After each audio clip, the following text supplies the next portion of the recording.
Hello students. Start करेंगे आज हम question answers practice series for the class 11th। तो हमने एक चैप्टर कंप्लीट कर लिया था which was the living world. तो जैसे जैसे हम चैप्टर्स कंप्लीट करते चलेंगे साथ साथ हम क्वेश्चन आंसर्स की प्रैक्टिस सीरीज करते चलेंगे और हर चैप्टर से मैं अप्रॉक्स 150 क्वेश्चंस आपको कवर करवाऊंगी which is totally based on NCERT. तो इसमें आपका एनसीईआरटी से कुछ भी मिस नहीं होगा। जैसे ही हम चैप्टर फिनिश करेंगे आपका क्वेश्चन प्रैक्टिस सीरीज होते ही आप कहीं से भी कैसा भी क्वेश्चन आ जाएगा एनसीईआरटी से तो वो भी हम करेंगे। प्लस में हम कुछ जो वेरियस कंपेटिटिव एग्जाम्स में आए हुए क्वेश्चंस हैं प्रीवियस ईयर्स में वो भी हम साथ लेके चलेंगे। सो प्लीज आप इसको देखें, आप इसको प्रैक्टिस में लेके आए और आपका बहुत बेनिफिट होगा। तो चलिए स्टार्ट करते हैं। हमारा first question which is which of the following which two of the below given points are known as the twin characteristics of growth। तो हमने ग्रोथ देखा था कैसी प्रॉपर्टी थी। सबसे पहली बात तो वो डिफाइनिंग प्रॉपर्टी थी या कैरेक्टरिस्टिक प्रॉपर्टी थी। तो आपको अच्छे से पता है growth is a characteristic property because वहां पे एक्सेप्शंस थी। तो अब देखना कि कौन सी इसकी दो ट्विन प्रॉपर्टी है। इंक्रीज इन मास बिल्कुल सही बात है, ग्रोथ में आता है। Increase in number of individuals ये भी ट्विन प्रॉपर्टी हम यूनिसेल्युलर में लेते हैं कि वो नंबर में भी बढ़ जाते हैं तो उनका रिप्रोडक्शन सिनोनिमस होता है with growth. Cellular organisation, organisation का तो क्या लेना देना है ग्रोथ से। और लास्ट है सेल्युलर डिफरेंशिएशन, ठीक है, डिफरेंशिएट होना। तो the correct answer I think will be first and second which B option A. ठीक है, अब आता है next question. In plants growth occurs whereas animals it occurs. बताओ। तो आपको पता है प्लांट्स में तो लाइफ लॉन्ग ग्रोथ होती है तो ऑप्शन है B. In plants growth occurs continuously whereas in animals it occurs only up to a certain age। आपको अच्छे से पता, आप खुद देखो आपकी ग्रोथ कब तक होती है। ग्रोथ इन द सेंस आपकी हाइट, वेट, आप बढ़ता है वेट तो चलो बढ़ता जाता है, लेकिन हाइट आपकी ग्रोथ कहाँ तक बढ़ती है जब 18 19 20 साल तक होते हो तभी। तो option B is correct answer. ठीक है, then the next question is the statement nothing lives forever yet life continues. कितनी अच्छी फिलोसॉफिकल लाइन है वैसे तो देखा जाए, लेकिन अच्छी लाइन है। Illustrates the role of. बताओ, कुछ भी हमेशा हम भी जिंदा नहीं रहते, हमारे दादा परदादा जो जा चुके हैं वो भी जिंदा नहीं है लेकिन फिर भी लाइफ चल रही है। कहने का मतलब है फिर भी उनकी पीढ़ियां चल रही हैं। तो वो किस वजह से? सिर्फ और सिर्फ रिप्रोडक्शन। तो आंसर डी। ठीक है, विच of the following groups consist of organisms which multiply by fragmentation. अच्छा, फ्रेगमेंटेशन से कौन कौन से एनिमल्स? एक तो सबसे फेमस एग्जांपल है आपकी फंजाई है, फिलामेंटस एल्गी है, प्रोटोनिमा ऑफ मॉसिस है। ये आपके किससे ग्रो करते हैं? फ्रेगमेंटेशन एक एसेक्सुअल रिप्रोडक्शन का टाइप होता है जिसमें एक जैसे फॉर एग्जांपल ये क्या है, एक यीस्ट है तो यहाँ से एक बड निकल के आ जाएगी, फिर वो क्या करेगी धीरे धीरे ग्रो करती जाएगी और फिर वो फ्रेगमेंट मतलब टूट जाएगी, दूसरी में कन्वर्ट हो जाएगी। तो this is how fragmentation takes place. Which of the following organisms does not reproduce? Mule आपको पता है इनफर्टाइल होता है, वर्कर बी इनफर्टाइल होती है, इनफर्टाइल ह्यूमन फीमेल ऑब्वियसली। तो क्या आएगा? Answer is all of these. फिर आता है next question which is read the following statements and select the correct option. तो करेक्ट ऑप्शन बताना है। स्टेटमेंट 1 है reproduction can not be considered as defining property of living organisms. आपको मैंने बताया था कि दो टाइप की प्रॉपर्टी होती है, defining and characteristic. Defining property वो होती है जहां पे कोई एक्सेप्शन नहीं होता, जो हर लिविंग ऑर्गेनिज्म शो करेगा ही करेगा। वहीं पे कैरेक्टरिस्टिक में आपने देखा था एक्सेप्शंस थे जहां पे नॉन लिविंग भी थी कुछ चीजें जो वो प्रॉपर्टी शो कर रही थी। ठीक है, तो आपको बताना है reproduction can not be considered as defining. बिल्कुल नहीं कर सकते। अभी ऊपर सेम क्वेश्चन हमने किया है, अगर डिफाइनिंग प्रॉपर्टी होता ये लिविंग ऑर्गेनिजम्स की तो बताओ भाई इनफर्टाइल ह्यूमन फीमेल कैसे होती? वो तो जिंदा है तो वो जरूर से जरूर करती रिप्रोडक्शन, तो ये नहीं कर रही। म्यूल खच्चर भी जिंदा है वो नहीं कर रहा, वर्कर भी वो भी नहीं करती। तो कहने का मतलब है देयर आर एक्सेप्शंस। तो एक्सेप्शंस जहां आ गए वो कैरेक्टरिस्टिक प्रॉपर्टी है, वो डिफाइनिंग प्रॉपर्टी नहीं है। तो ये बिल्कुल सही स्टेटमेंट है कि reproduction can not be considered as defining property of living organism. ठीक बात है। अब देखते हैं next statement, which is there are many living organisms which do not reproduce. बिल्कुल ठीक बात है, ये इसने एग्जाम्पल भी दे दिया। तो अब आपको करेक्ट ऑप्शन बताना है, तो ऑप्शन करेक्ट यही है कि both statement 1 and 2 are correct, answer A. फिर आता है next question, which of the following statement regarding the response of living organisms to external stimuli is correct. बताओ कौन सी स्टेटमेंट करेक्ट है। अब देखते हैं चारों statement. The external environment stimuli can be physical, chemical और बायोलॉजिकल। बिल्कुल ठीक बात है, एक्सटर्नल स्टिमुलाई है जो वो फिजिकल भी हो सकती है। फॉर एग्जाम्पल आपको किसी ने थप्पड़ मारा तो ये फिजिकल है। फिर होता है केमिकल, केमिकल स्टिमुलाई, जैसे कि आपने शेर देख लिया तो वो क्या होगा, आप एकदम से डर जाओगे तो जो फियर वाले हार्मोन है वो सीक्रेट होंगे, तो वो केमिकल सिग्नल गया आपके पास। शेर आपसे दूर था, स्टिल आप डर के भाग गए, तो वो क्या है, केमिकल सिग्नल, स्टिमुलेशन मिला आपको डर का। फिर आता है बायोलॉजिकल, तो बायोलॉजिकल भी हो सकता है। कैसे, फॉर एग्जाम्पल आपको बायोलॉजिकली अपने पेरेंट्स से कुछ ऐसे ट्रेट्स मिल गए जो आपको टाइम टू टाइम हिंट करते हैं, तो वो भी एक एग्जाम्पल है। फिर आता है next option, all organisms from the prokaryotes to the most complex eukaryotes can sense and respond to the external stimuli। बिल्कुल ठीक बात है, सारे के सारे लिविंग ऑर्गेनिजम्स क्या शो करते हैं, रिस्पॉन्स शो करते हैं, किसके लिए, एक्सटर्नल स्टिमुलाई के लिए। फिर आता है consciousness and response to external stimuli is the defining property of living organisms. बिल्कुल ठीक बात है, कॉन्शियसनेस है ऑब्वियसली, जब भी तो वो रेस्पॉन्ड करते हैं, तो ये डिफाइनिंग प्रॉपर्टी, यहाँ पे कोई भी एक्सेप्शन नहीं है। सारे के सारे लिविंग ऑर्गेनिजम्स क्या शो करते हैं, कॉन्शियसनेस और रिस्पॉन्ड टू एक्सटर्नल स्टिमुलाई। ठीक है, तो ऑल ऑफ दीज इसका आंसर आएगा। Read the following statement and select the correct ones. अब आपको ये ध्यान रखना है, कई बार वो आपको ट्रिक कर देता है कि इनकरेक्ट पूछ रहा है या करेक्ट पूछ रहा है, तो पहले तो आप क्वेश्चन रीड करोगे तो बड़े ध्यान से करना है आपको। तो इसमें ये करेक्ट पूछ रहा है, तो देखो अब, increase in mass and increase in number of individuals are twin characteristic of growth. बिल्कुल ठीक बात है, increase in mass and increase in number, ये हमने फर्स्ट क्वेश्चन में ही देखा था। और ये इंक्रीज इन नंबर हम यूनिसेल्युलर ऑर्गेनिजम्स के कॉन्टेक्स्ट में देखते हैं, वहां पे ग्रोथ किसके साइमल्टेनियसली होती है, रिप्रोडक्शन के, क्योंकि एक ही सेल होती है, वो ग्रो भी कर रही होती है और वो रिप्रोड्यूस भी कर रही होती है। फिर आता है metabolic reactions can be demonstrated outside the body in isolated cell free system. बिल्कुल ठीक बात है, हम आईवीएफ करते हैं जैसे, है ना, in vitro in vivo fertilisation हम जो करते हैं, तो ये क्या है, ये वही है, मेटाबॉलिक रिएक्शंस हम बाहर कर रहे हैं बॉडी से। फिर आता है response to stimuli is the defining property of living. ये बिल्कुल ठीक है, तो ऑप्शन सारे के सारे करेक्ट हैं क्योंकि इसने करेक्ट पूछा है, तो आंसर डी इज करेक्ट।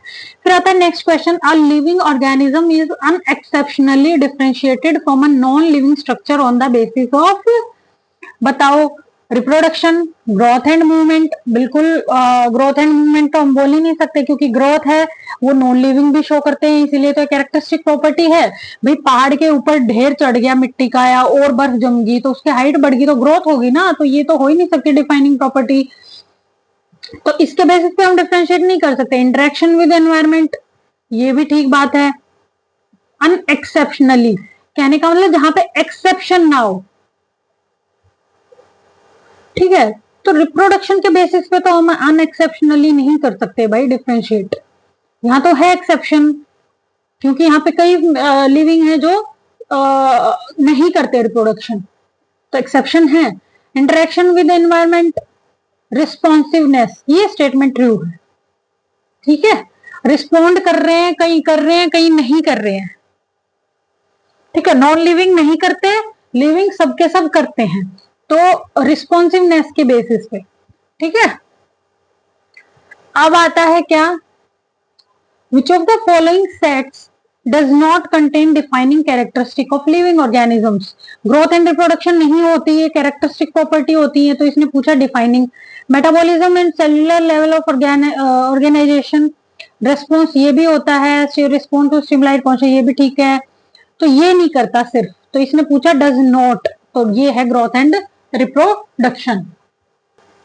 अब आता है आपका next question, read the following statement and select the correct ones. Unicellular organisms grow by cell division, बिल्कुल ठीक बात है। यूनिसेल्युलर क्या करते हैं, सेल, एक ही सेल होती है उसी को डिवाइड करते हैं, तो वैसे ही ग्रो करते हैं, ठीक है।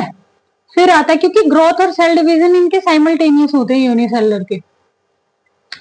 Plant grows by cell division up to a particular stage, बिल्कुल नहीं, ये गलत बोल दिया इन्होंने, पर्टिकुलर स्टेज नहीं, ये तो पूरी लाइफ लॉन्ग बढ़ते हैं, ठीक है, तो ये गलत है। फिर हमने तो करेक्ट वन देखनी है। Animal exhibits growth through out, ये इन्होंने गलत बोल दिया। एनिमल्स एक सर्टेन एज तक करते हैं, प्लांट्स लाइफ लॉन्ग करते हैं, तो हमारा करेक्ट पूछा है तो करेक्ट सिर्फ वन है।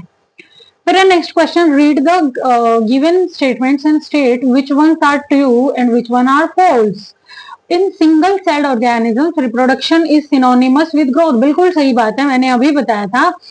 फिर आता है cellular organisation of the body is the defining feature of the life forms, ये भी बिल्कुल ठीक बात है, ठीक है। सेल रिएक्शंस होती है, मेटाबॉलिज्म का ही पार्ट है ये सेल्यूलर ऑर्गेनाइजेशन। अगर मैं बात करूं तो मेटाबॉलिज्म और कॉन्शियसनेस दो ऐसी प्रॉपर्टी है जो डिफाइनिंग प्रॉपर्टी होती हैं, तो ये क्या है। फिर आता है next, metabolic reactions can not be demonstrated outside the body in cell free systems, बिल्कुल गलत बात है, कैन नॉट नहीं कैन बी, कर सकते हैं हम, ठीक है, तो ये फॉल्स है। All living organisms are linked to one another by sharing common genetic material to varying degrees. बिल्कुल ठीक बात है ये भी कि ऑल लिविंग ऑर्गेनिजम्स हैं वो एक दूसरे से लिंक है, कहीं ना कहीं एक जेनेटिक मटेरियल है जो थोड़ा थोड़ा डिफरेंट करता है एक दूसरे से। जैसे हमारे पेरेंट्स से थोड़ा सा डिफरेंस है, बाकी सेम होगा जेनेटिक मटेरियल, तो वही है कि यही बात है, तो ये भी ट्रू है। अब इसने क्या पूछा था, कौन कौन सी ट्रू है, तो ट्रू है हमारी ए, बी और डी, ए, बी और डी, तो ऑप्शन सी इज करेक्ट, ठीक है। तो नेक्स्ट क्वेश्चन है, the most obvious and complicated feature of all living organism increase in size by cell division, ये तो कोई कॉम्प्लिकेटेड चीज नहीं है। एबिलिटी टू रिप्रोड्यूस सेक्सुअली और asexually to produce progenies of own type, ये भी कॉम्प्लिकेटेड नहीं है। और ability to sense their surroundings and respond, देखो ये बड़ी कॉम्प्लिकेटेड फिनोमेना है भाई, अलग अलग लिविंग ऑर्गेनिजम्स अलग अलग तरीके से क्या करते हैं, सेंस करते हैं अपने सराउंडिंग में, और उनको जो भी फील होता है उस हिसाब से वो रेस्पोंड करते हैं, ठीक है। और ये ऑब्वियस भी है, मोस्ट ऑब्वियस क्यों है, क्योंकि ये डिफाइनिंग प्रॉपर्टी ये हर लिविंग ऑर्गेनिज्म शो करता है, इसलिए बड़ा ही ऑब्वियस है। वो चाहे कोई कैसा भी लिविंग ऑर्गेनिज्म है, छोटे से लेके बड़े से बड़ा तक क्या करता है, वो एक प्रॉपर्टी शो करता है, ठीक है। फिर आता है presence of regeneration properties in various body parts, नहीं ये तो कोई ऑब्वियस नहीं है, जरूरी नहीं है कि हर ऑर्गेनिज्म की किसी बॉडी पार्ट में रीजनरेशन की फिनोमिना हो। फिर आता है हमारा next question, which is read the given statements and select the correct option. Each different kind of plant, animal or organism can be observed represents a species, ठीक है। तो each different kind of plant, animal और can be observe represents a species, बिल्कुल सही बात है, अलग अलग स्पीशीज होती हैं। The number of species that are known and described range between 170 से 180 मिलियन, ठीक है। तो ये 170 नहीं है, 1.7 मिलियन है, ये याद रखना, ठीक है। 1.7 मिलियन से 1.8 मिलियन है जिनको हमने डिस्क्राइब कर रखा है, ठीक है, तो ये याद रखना, ये करेक्ट नहीं है, फिर ये इनकरेक्ट है, स्टेटमेंट वन ट्रू है, तो option C is correct. Then the next question is read the following statement and select the correct option, correct बताना है। The number and types of organisms present on earth refers to biodiversity, बिल्कुल ठीक बात है, जितने type के number of organisms हैं हमारी धरती पे उसी को हम बोलते हैं बायोडाइवर्सिटी। फिर आता है हमारा next, which is nomenclature is the standardized naming of living organisms that is known by the same name all over the world, ये भी बिल्कुल ठीक है, जब भी हमने nomenclature किया ताकि पूरी दुनिया में सेम ऑर्गेनिज्म को सेम नाम से जाना जा सके, ठीक है। फिर आता है अगला क्वेश्चन, सेलेक्ट द इनकरेक्ट। अच्छा, यहाँ पे इनकरेक्ट बताना है, ये ध्यान देना। नोमेनक्लेचर और naming is only possible when the organism is described correctly by identification. बिल्कुल ठीक बात है, क्योंकि हमें पहले आइडेंटिफाई करना होता है, पहले उसको पहचानो तो ये लड़का है या लड़की, उसी के बाद तो आप नामकरण करते हो। तो सेम केस है यहाँ पे, पहले आइडेंटिफिकेशन करते हैं। तो ये तो ट्रू है, तो हमने तो इनकरेक्ट बताना है। The scientific names ensure that each organism has only one name, ये भी बिल्कुल ठीक है। ठीक है, the description of any organism should enable the people to arrive at the same name in any part of the world। describe ऐसे करना है कि जब उस एनिमल का डिस्क्रिप्शन पूछे, पढ़े कोई भी दुनिया का आदमी किसी भी कोने में, तो वो एक कॉमन नेम पे जाके पहुंचे। फॉर एग्जाम्पल हम ह्यूमंस की बात करें तो हर जगह ह्यूमंस का डिस्क्रिप्शन सेम मिलेगा, तो वो कोई भी आदमी जब उसके बारे में पढ़ रहा होगा तो वो एक ही नाम दिमाग में आएगा, अच्छा I am studying about humans. ठीक है, और फिर आता है next option, nomenclature insure that same name has been used for any other known. बिल्कुल गलत बात है, सेम नेम तो हम यूज कर ही नहीं सकते, तो इनकरेक्ट बताना है, तो दिस इज करेक्ट। ठीक है, फिर आता है आईसीबीएन, आपको अच्छे से पता है, international code for botanical nomenclature. फिर आता है ICZN, international code for zoological nomenclature. ठीक है, ये ऐसे याद रखना आपको। फिर आता है next question, which of the following is the correct abbreviation. तो इंटरनेशनल करेक्ट एब्रीविएशन बताना है।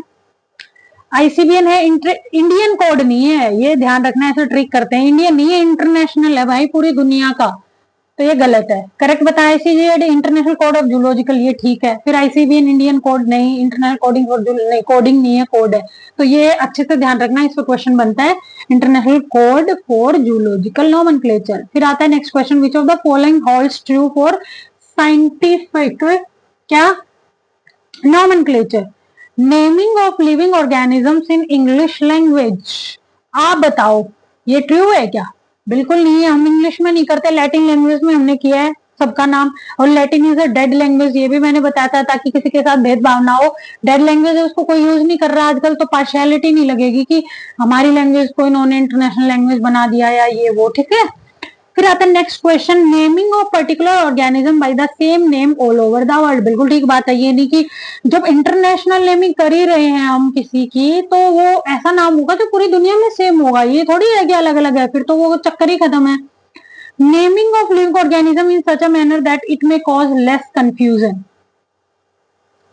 ठीक है, इट मे कॉज क्या, बिल्कुल ठीक बात है, ये गलत है।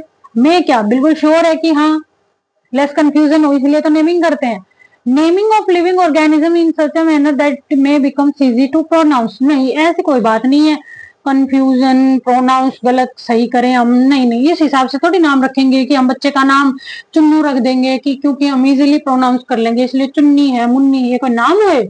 हम नाम जो बिल्कुल पंडित जी ने बताया बिल्कुल शुभ अक्षर पे निकाल के देखेंगे, ऐसे जो जचता है, जिससे भारी भरकम पर्सनैलिटी लगा है हमारे बच्चे की, तो हम वो नाम रखेंगे, बेशक से किसी को प्रोनाउंस करना आए ना करना आए। ठीक है, फिर आता है founder of binomial nomenclature was, बिल्कुल लीनियस, कैरोलस लीनियस थे जिन्होंने बाइनोमियल नोमेनक्लेचर का कॉन्सेप्ट दिया था। फिर आता है हमारा next question, which is most names in biological nomenclature of living organism are taken from which language. आप अभी बताया मैंने, लैटिन लैंग्वेज। ठीक है, in the binomial nomenclature of taxonomy developed during 18th century by Carolus Linnaeus, the second word of an organism biological name represents, पहला name होता है genus और सेकंड नेम होता है स्पीशीज का नाम। ठीक है, which of the following statement regarding the universal rules of biological nomenclature is incorrect, बताओ, regarding the universal rules of biological nomenclature is incorrect, तो कौन कौन से गलत है तो देखना है, आप सारे पढ़ने पड़ेंगे उसके लिए। Biological names are generally in Latin and written in italics, तो ये तो ठीक है, हमें तो इनकरेक्ट बताना है, ये याद रखना, तो ये ठीक है, तो ये तो ठीक है। फिर the first word in a biological name represents the genus while the second component denotes a species, ये भी ठीक है। Both the words in a biological name when handwritten are separately underlined or printed in italics to indicate their Latin origin, बिल्कुल ठीक बात है, जब hand written होंगे तो सेपरेटली अंडरलाइन करेंगे हम उनको, और इटैलिक्स में हम प्रिंट करते हैं। ठीक है, the specific epithet starts with, बिल्कुल गलत है, स्पीशीज का नाम होता है सेकंड, जैसे होमो सेपियंस, तो एस हम छोटा लिखते हैं भाई, स्पीशीज का ये कैपिटल लेटर नहीं होता, फर्स्ट लेटर होता। जीनस नेम का फर्स्ट लेटर कैपिटल होगा, ठीक है। इन बायोनोमियल नोमेनक्लेचर, क्योंकि इनकरेक्ट बताना था तो हमारा ऑप्शन डी है, ठीक है। In binomial nomenclature of plants genus is written after the species, बिल्कुल गलत बात है। जीनस थोड़ी ना स्पीशीज, जीनस पहले लिखा जाता है। Both in genus and species the first letter is capital, ये भी गलत है, कैपिटल थोड़ी होता है। Genus and species name are derived from Greek, Greek नहीं है, लैटिन से। Both genus and species are printed in italics, तो स्टेटमेंट ये ट्रू है। फिर आता है नेक्स्ट क्वेश्चन 26वां। In printed scientific names only the dash starts with capital letter, सिर्फ जीनस का नाम, ठीक है। Read the given statement and select the correct option. The first word denoting the genus starts with a small letter in binomial nomenclature.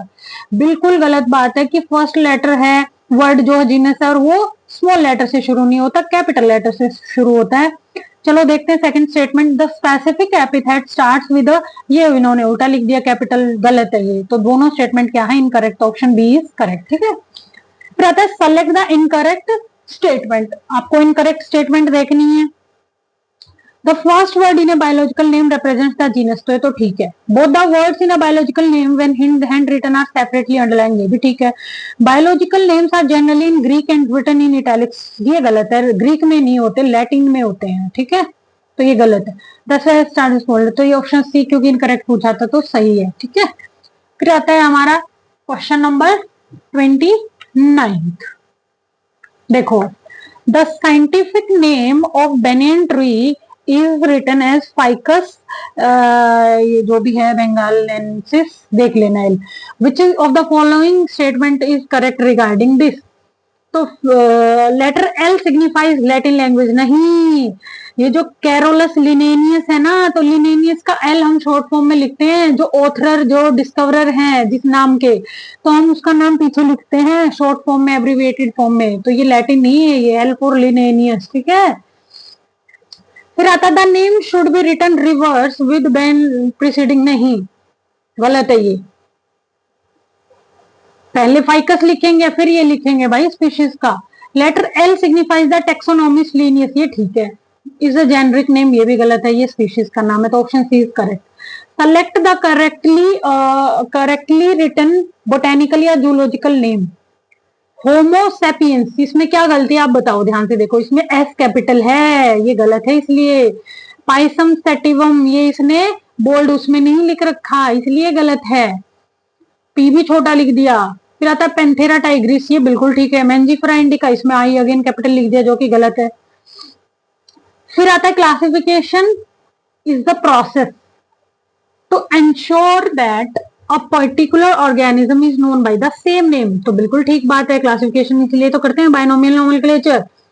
To systematically arranging the organism considering relationship among them, इसको हम systematics बोलते हैं, ठीक है।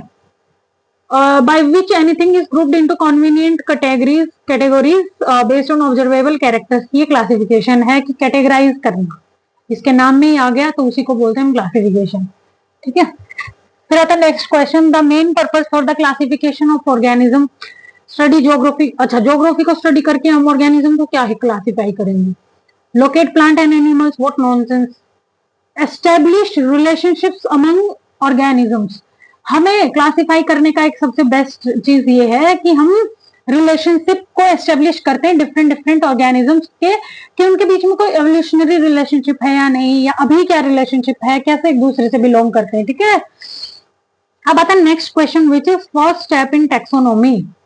सबसे पहले तो मैंने पहचान भी बता रखी है, आइडेंटिफाई ही करना है कि लड़का हुआ है या लड़की, तो टेक्सोनोमी का फर्स्ट स्टेप भी आइडेंटिफिकेशन है, ठीक है। फिर आता है next question, which of the following is the basis of modern taxonomic studies. अच्छा, एक होती है मॉडर्न टेक्सोनोमी, एक होती है क्लासिकल, तो क्लासिकल में इन दोनों में एक डिफरेंस मैं बता दूं, क्लासिकल टेक्सोनोमी में हम सिर्फ मॉर्फोलॉजिकल कैरेक्टर स्टडी करते थे, वहीं पे मॉडर्न टेक्सोनोमी में हम एनाटॉमिकल कैरेक्टर मतलब इंटरनल स्ट्रक्चर को भी देखते हैं। तो इसमें से देखना कौन सी एक प्रॉपर्टी है, तो एक्सटर्नल इंटरनल स्ट्रक्चर बिल्कुल ठीक बात है। स्ट्रक्चर ऑफ सेल बिल्कुल देखते हैं हम, इंटरनल चीर फाड़ करके। डेवलपमेंटल प्रोसेस ये भी हम देखते हैं। इकोलॉजिकल इंफॉर्मेशन ये भी हम सारा डेटा लेते हैं, कहने का मतलब मॉडर्न टेक्सोनॉमी में। तो ये हमारी सारी स्टेटमेंट ट्रू है। फिर आता है next question which is dash is the branch of science dealing with identification, nomenclature and classification of organism. कौन सी है? टेक्सोनॉमी। ठीक है। The main objective of plant taxonomy is to study the world's flora, ये भी ठीक है। Flora मतलब plant. To provide a method for identification and nomenclature, ये भी ठीक है। To provide Latin scientific names for every group of plants, ये भी ठीक, सारे ठीक है इसमें। तो इसलिए हम पढ़ते हैं प्लांट टेक्सोनॉमी। ठीक है। फिर आता है हमारा next question, which of the following are the basic processes of taxonomy? Identification, classification and nomenclature, characterization, all of this सारी ठीक है। The word systematics is derived from the word systema, मैं यही बता देती हूँ, और from the Latin word systema which means systematic arrangement of organisms. ठीक है, तो option C is correct. Latin word है, ये याद रखो। और क्योंकि हम ज्यादा लैटिन का यूज कर रहे हैं, देखो डेड लैंग्वेज है इसलिए। और सिस्टेमा वर्ड है जिसका मतलब होता है सिस्टमेटिक अरेंजमेंट ऑफ ऑर्गेनिजम्स। फिर आता है biosystematics aim at classification of organisms based on broad morphological characters. सिर्फ मॉर्फोलॉजिकल कैरेक्टर्स को नहीं लेते हम मॉडर्न जो भी टेक्सोनॉमी हमारी उसमें, तो ये गलत है यहाँ। और delimiting various types of organisms and establishing their relationship. Delimit नहीं कर सकते। The classification of organism based on their evolutionary history and establishing their phylogeny on the totality of various parameter from all fields of studies. ठीक है, देखो हम delimit कर रहे थे, तो यहाँ पे सारे उसके हम टोटल उसके वो देखते हैं। Which one of the following books was contributed by Linnaeus? Systema Naturae, नाम याद रखना, ये लिनियस की बुक थी, सिस्टेमा नेचुरे। नेक्स्ट क्वेश्चन है the scope of systematics include. Systematics में आपको पता है आइडेंटिफिकेशन, क्लासिफिकेशन, नोमेनक्लेचर सारे आते हैं, तो ऑल ऑफ दीज। ठीक है। फिर आती है हमारी टेक्सोनोमिक कैटेगरीज। ठीक है,